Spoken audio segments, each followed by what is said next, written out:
But let's get into some Cowboys draft talk because it was a very, very good weekend for the Cowboys. And if you weren't hyped up enough for Caleb Downs, if we can call up cut 8, the Satvio of Caleb Downs walking into the Star, the very first words he spoke on Cowboys property were outstanding. Happy to have you here. Hope you're the next Ed Reed.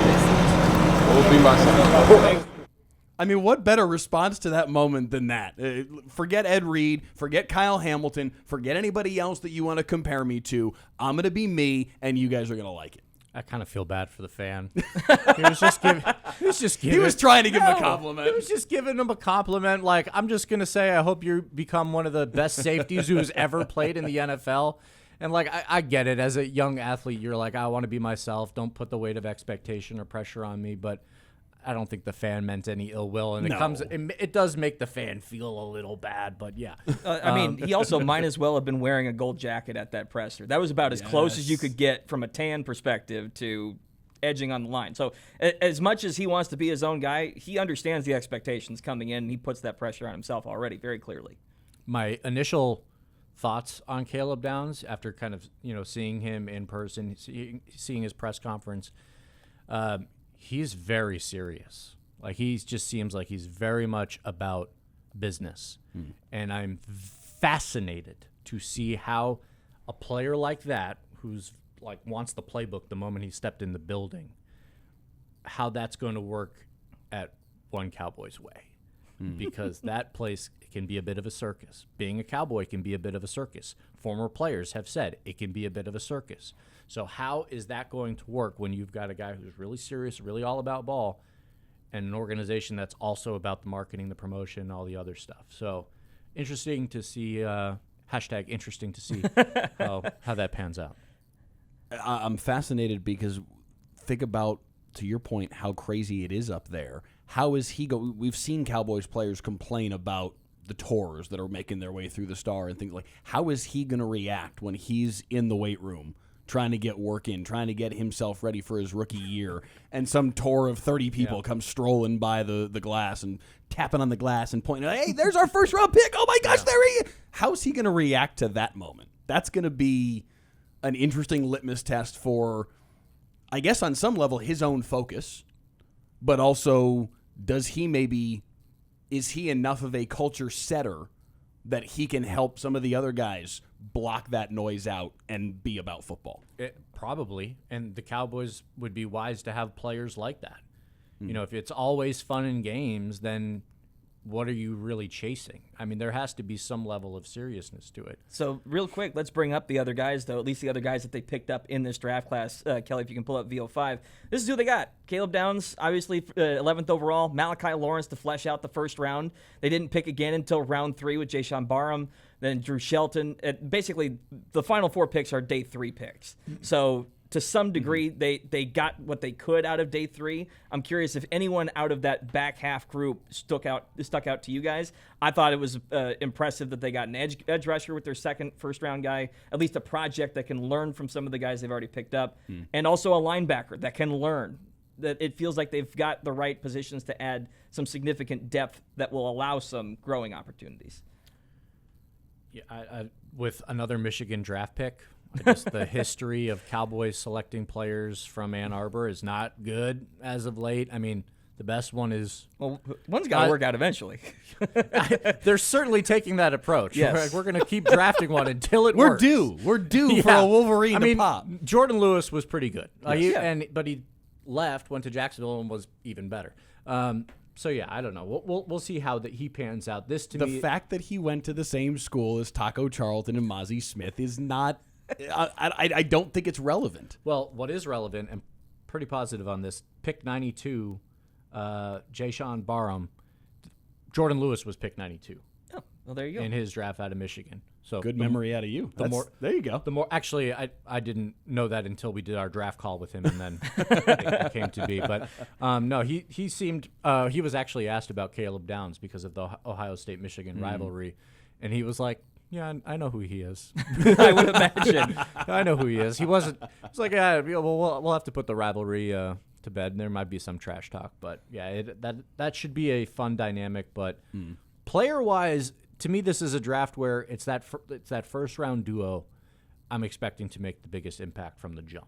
No doubt. No, listen, I think Malachi Lawrence is a guy that was mocked a lot of different places. There are some mock drafts that would lead you to believe that they reached for him. There are some mock drafts that would lead you to believe that they got good value there. There were mock drafts that had him going in the top 20, Malachi Lawrence.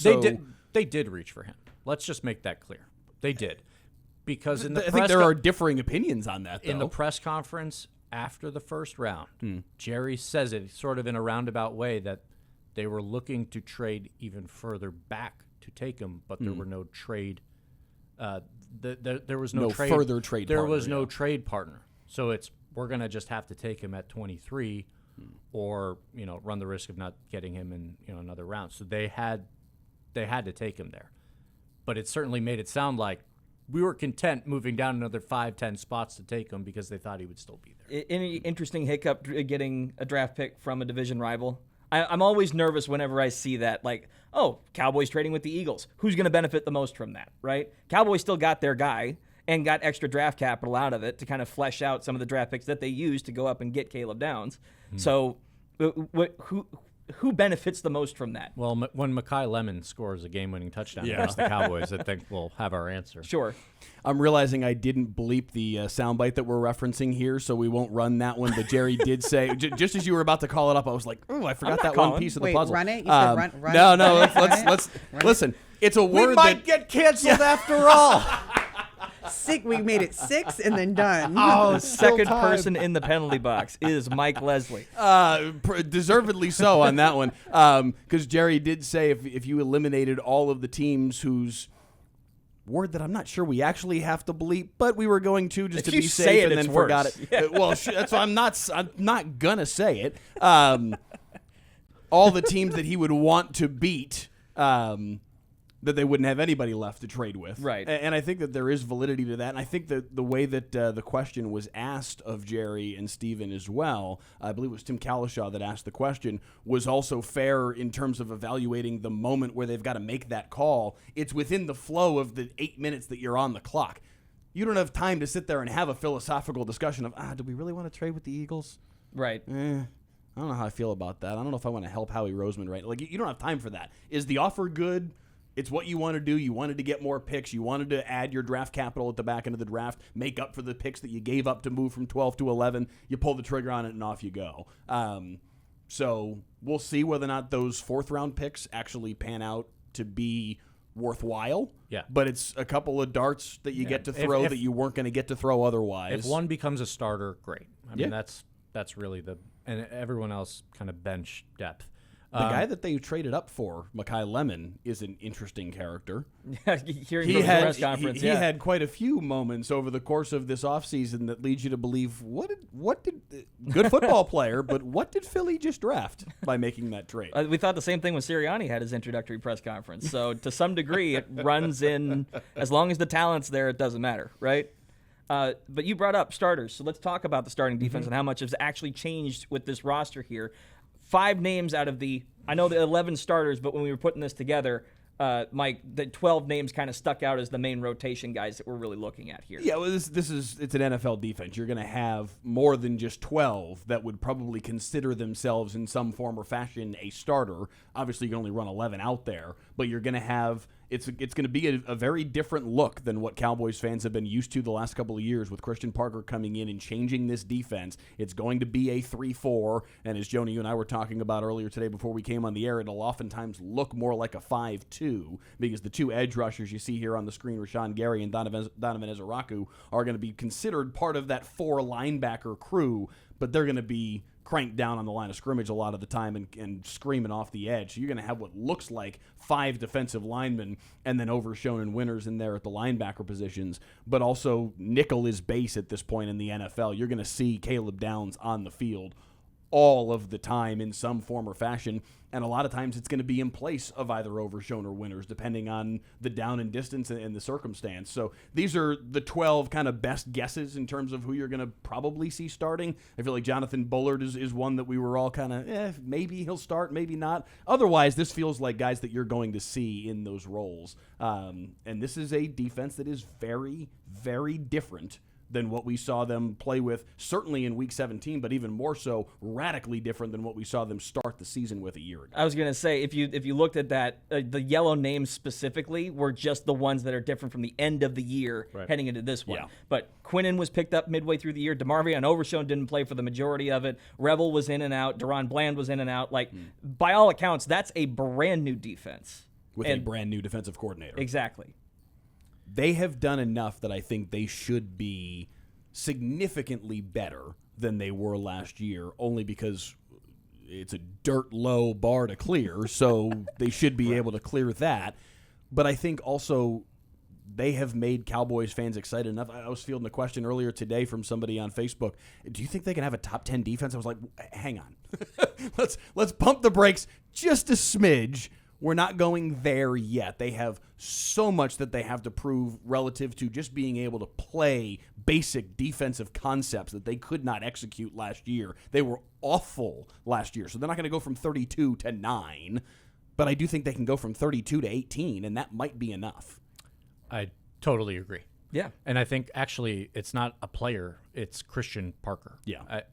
Taking the personnel and then putting them in a position to win and changing it to a 3-4, we'll probably see more. It will fluctuate because it's the NFL in 2026. It'll be mostly nickel. But Quinnen Williams will dictate pretty much everything for this defense. As long as he stays healthy, I don't see how they can be below 20 because of the additions they've made, because of the attention that he draws, because of all the one-on-ones it's going to allow all the other pass rushers, what it's going to allow Caleb Downs to do down in the box, whether it's nickel or if he's going to rove, it doesn't matter. They're more talented. They've got a defense that actually makes sense and fits their personnel. There's no reason why they can't improve because last year was so horrendous and such a mismatch for their personnel. It seems like, the only way to go is up. Usually the saying goes players, not plays. This year it's players and plays, and hopefully it's all swinging in the proper direction. The one thing about all of this, though, that I do wonder is all of this conjecture of just have an average defense,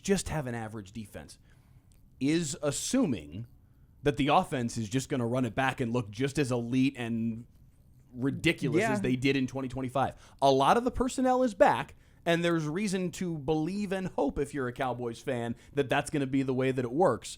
But it's not a guarantee. These things aren't always just that simple that it just carries over from one season to the next. So we'll see if that piece of it actually does come along.